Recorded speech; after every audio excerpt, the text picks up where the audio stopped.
Hello, my name's Charles Carey. I've been playing guitar for 47 years. Gee, that makes me feel really old. And been playing professionally for last, oh god, 35 or more.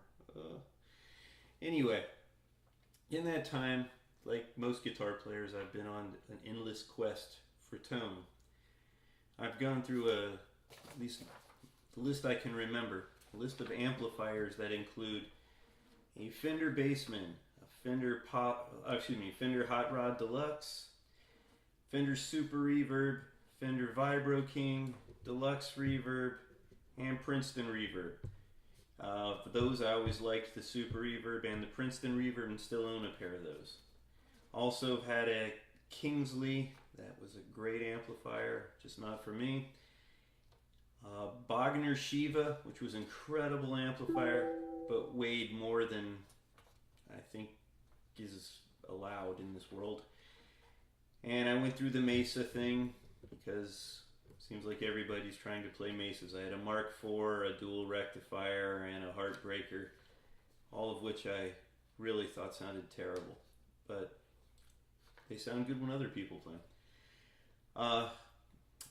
My first good solid state amp was a Polytone Mini Brute, but anyone who's played a Polytone knows it has basically the Polytone tone, and that's pretty much it. And guitar-wise, I've gone through Gibsons, Fenders, Tom Andersons, Paul Reed Smith, bunch of Heritages, which I still very much like. I've had a Sir. I've had a couple Washburn X50s, which were very nice, and most recently I'm really championing a company called Teton for their TRS-20 NT, which is something like the baby of one of those Washburn X50s with the PRS type body and semi-hollow. I mean, it's a great guitar. I did change on that. I'll come back to it. Anyway,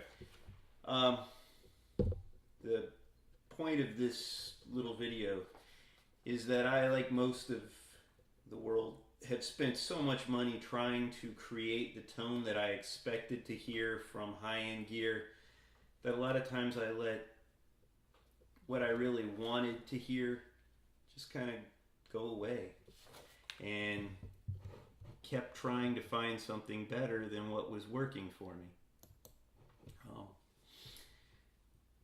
Tube screamers have never really been my huge thing, but I did get a Keeley modded TS9 about 15 years ago, and it was very nice. Shortly after that, I used a Keeley modded Blues Driver. It was nice as well. I got an Ibanez Tube King that is an actual tube-driven amp, or tube-driven overdrive. It was very nice. But I always liked the Tube Screamer's way of giving you that middle punch, and got myself a what is this thing? Green Screamer, my BBE, roughly about 10 years ago as well. Great pedal, no complaints, did what it was supposed to. And about 4 years ago, maybe a little more, I tried one of the Mower Green Miles. Also had a Zen Drive in there that was a fantastic pedal. I do like the Zen Drive, have nothing bad to say about any of these three that you're seeing a picture of. My Princeton Reverb was my #1 amp for about the last 8 years. I had a period where the Kingsley came in and was challenging it, but the Princeton Reverb always was my #1. It's plenty loud, but it's only about 12 watts, so it does clip a little earlier. For me, it didn't matter too much. I mostly play jazz, but when you need to play with a singer, it's not as dynamic in actual loud to soft as it is dynamic in driven to non-driven once you're past about 5. And anyway, along the way, here's where we get into the toys I'm presently using. I started using a Rogue analog delay just because I really liked it. Kind of took a little bit of the extreme highs out where digital delays seem to almost add them, and I use it just to create a little wash. Doesn't really serve as something I'm shutting on and off a lot. It just stays on and it just kind of washes out some of the pick attack. The analog chorus from Rogue, also just a fantastic chorus. Doesn't really make anything boinky, just kind of does its job and gives you that very slight modulation. The ultimate tube screamer for me I have found in the Behringer TO-800 tube overdrive. Everything I try thereafter, I always come back to that. And people always complain about how it's a cheap pedal, oh it's gonna break, it's made of plastic. Well, let's just put it this way, I own 6 of them. One of them got one of the edges cracked on it. It made it through the gig. I don't even know when it cracked, but that one's still in the closet. The other 5 are all great, and the one on the present board has been there about 7 years now. The little yellow guy you see in that picture up in front is just a little boost, more boost. That thing sounds phenomenal. I don't even know its name. I never really look at it. I just have it set. The knobs stay very tight and don't seem to get screwed up when I put it in and out of anything. It's just great and just gives me a little bit of the I guess about a 6 decibel hit in there, and it kind of starts to sound like a very slightly driven tube amplifier. These are all now going in front of a Cube 80. That amp is loud enough to deafen you, and it sounds about the same whether you have it on a very small bedroom practice amp or you're trying to tear your home down. It's as loud as any amp I've ever played that includes Fender Twins. It's loud, and it will hurt you. I definitely don't want tinnitus from it, but it is got all the headroom you'd ever need, and I run the board right in front of it, only the reverb and its JC 120 setting. That's it. The guitar is a Teton TRS 20 NT. The only thing I've done to it was change the neck pickup to a DiMarzio Fast Track 1 and the bridge pickup to an Air Classic. The middle pickup I disconnected and put a 3-way switch in, so I am in the middle running the 2 humbuckers together and have a Nirvana nut in it. Now I owned one of those pickups, so the only thing I really had to buy was the Nirvana nut and that Fast Track pickup. I think I have $60 extra invested in a $460 guitar, and that thing is amazing. It's better than the Paul Reed Smith by far that I had in the past. It's right in line with the Tom Anderson and the best Heritage that I've had. It's just an amazing instrument. It will not feed back because the hollow part is just a little bit of resonant extra. It's not really a hollow body. It's more of just got a spot taken out of it with a Dremel or whatever on a CNC machine, and it just sounds fantastic, plays fantastic, and this is my gear now, and I'm going to give you a little bit of a chance to hear the world's cheapest pedal board here. So hope you enjoy it all. And by the way, the mower, the one I don't even know the name of, is the most expensive thing on that entire rig. I think the rest of my board, those 3 pedals, probably have a total of $55 invested in all 3, and the mower was about $60. So for what did I just say? About $115. There's my entire board. Got a $500 guitar and a $400 amp, and I'm playing.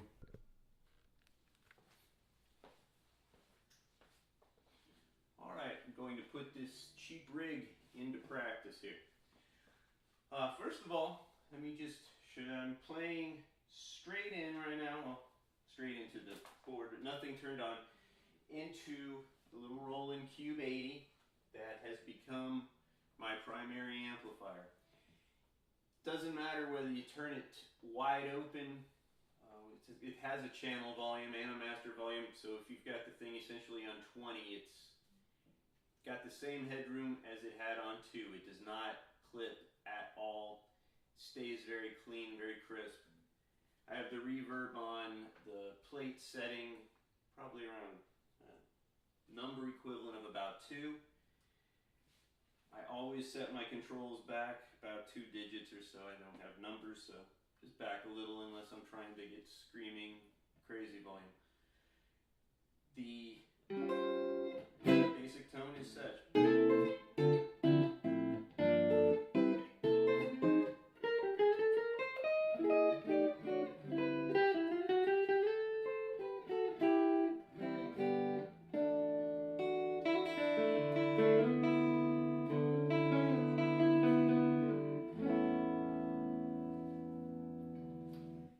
What I use the delay for in this setting, it goes on, it does not go off the whole night, is not to be some overwhelming delay. Here he is.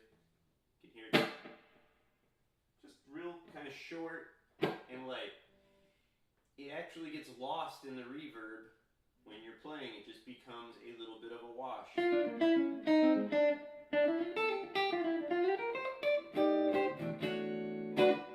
What I use it for is to kind of take the initial boink out of my picking. So here it is. Without it, if I were to just, let's see, what should we play here?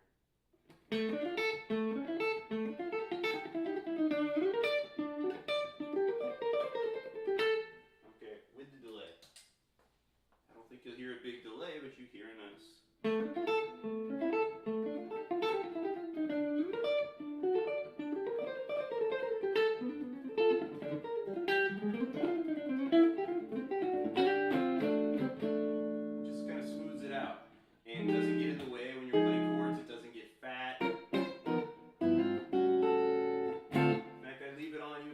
Funky stuff.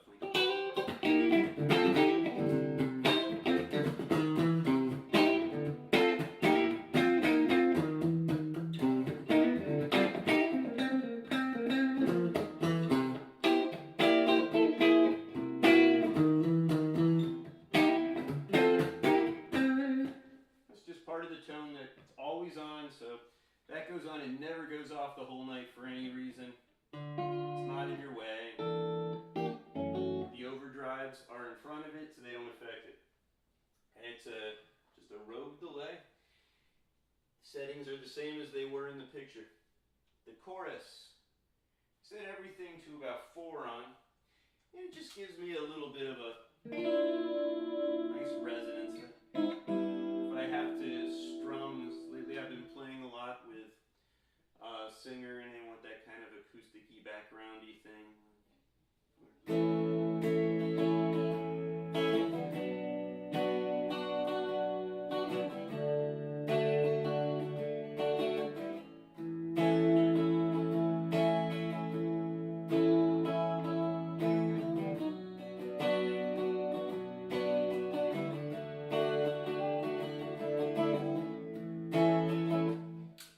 Give you a kind of nice old Metheny tone from like the what was that, the Bright Size Life.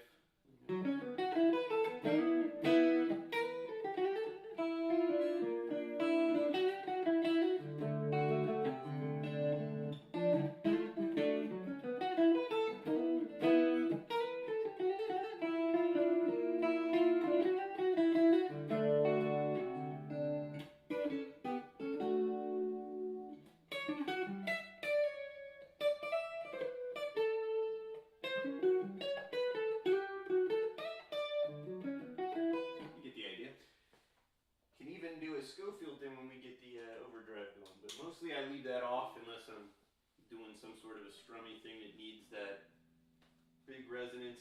What I like about the analog chorus though is it doesn't make the real high, obnoxious, tinny sound that I hear when I hear most choruses. Just again, if we play without it, it's I'm gonna play like even some jazzy.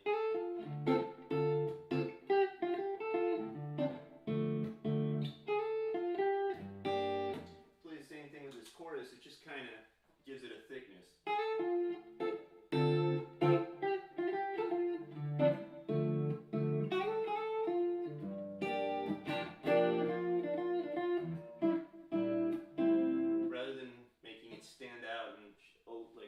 Shimmery. I like it. I've never liked chorus before this.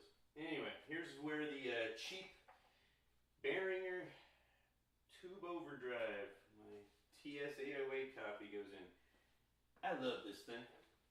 To me, this is what I always wanted a tube screamer to be. If you want it on here, it's wide open, bridge pickup. It'll do kind of 80s rock.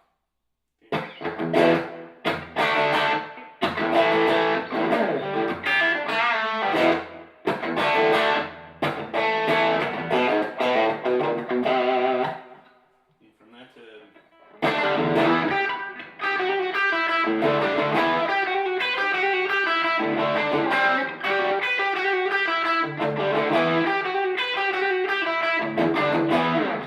get the idea. Works real nice in a bluesy setting.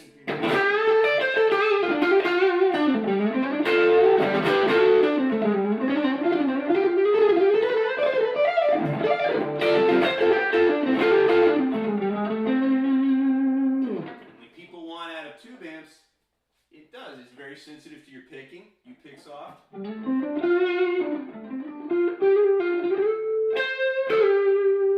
Pick hard, it'll go to town. You can even play chords. I've got it gunned right now, not touching anything.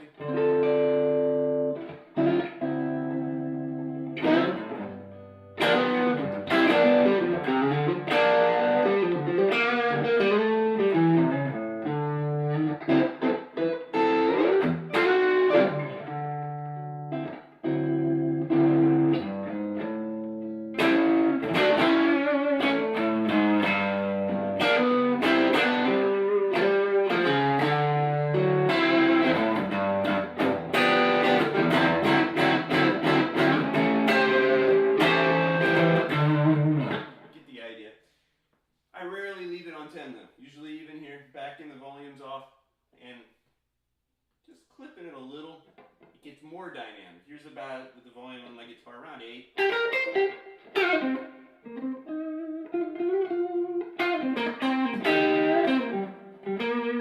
When you bring it back to about 5, the volume isn't that much quieter, but suddenly you're clean as a whistle. You'd be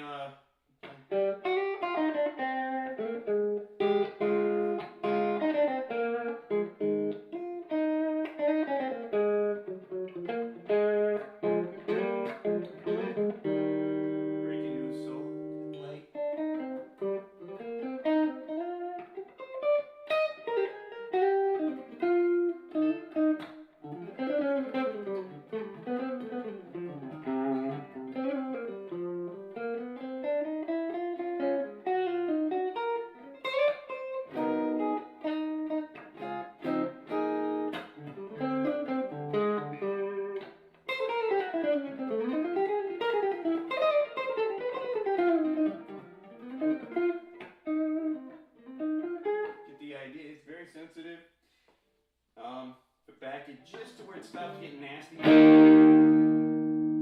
little chorus on it, go to the bridge pickup. You got John Scofield in a box.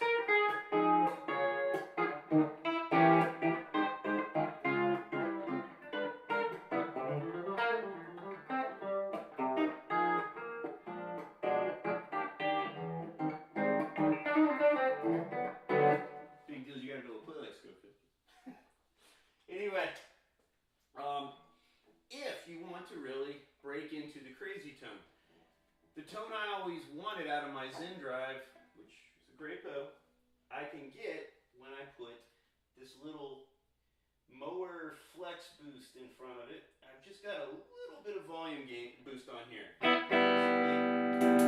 It doesn't even change the tone much. Everything else is off. And here it is back on. But when you put it in front of an overdrive pedal, suddenly you've got Robin 40 kind of stuff.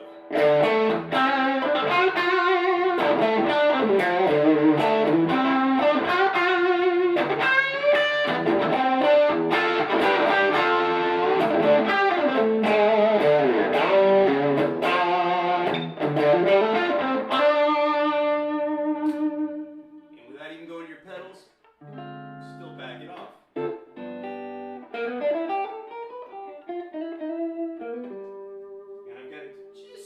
Boost the highs so that the mids, since they're already boosted from the tube screamer, they're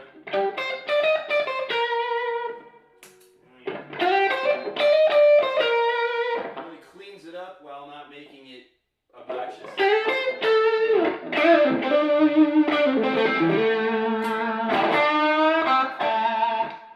Probably even play Metallica with that stuff.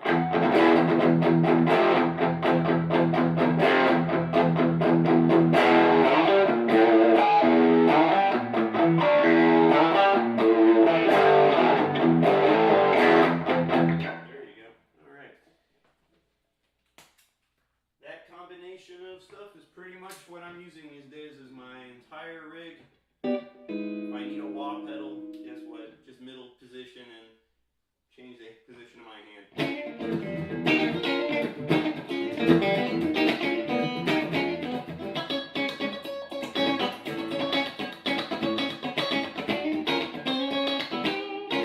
I never liked wah pedals anyway. Most people do.